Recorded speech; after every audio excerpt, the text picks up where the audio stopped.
Cam, ang pagnanakaw ng lalaking tila nag-shopping sa isang tindahan sa Novaliches, Quezon City.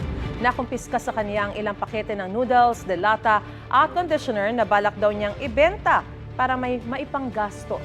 Mayon ang balita si James Agustin.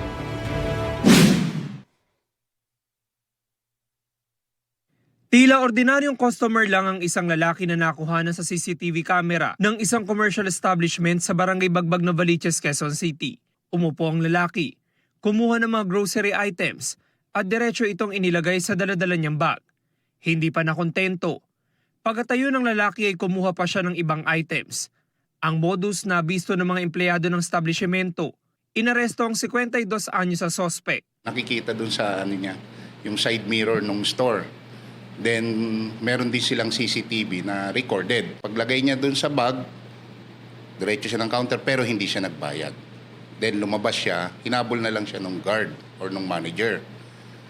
Hinold siya doon, then tumawag ng police ng assistance, malapit na nakaposte roon. Nabawi mula sa sospek ang mga ninakaw, kabilang ang 2 noodles, 2 lata ng luncheon meat, 2 hair conditioner at mga insect killer spray.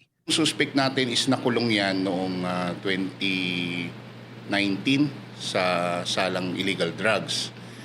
Then nung nakalaya siya, allegedly, siya ay nangalakal na lang. Nakakulong ang sospek sa Novaliches Police Station.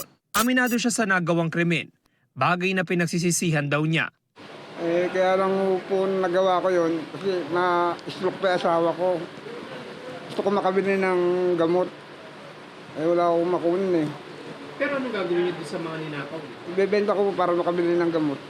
Sana po mapatawad na ako. Hindi na ako babalik doon kahit kailan. Nasampahan na ang sospek ng reklamong theft. Ito ang unang balita. James Agustin para sa GMA Integrated News. Gusto mo bang mauna sa mga balita?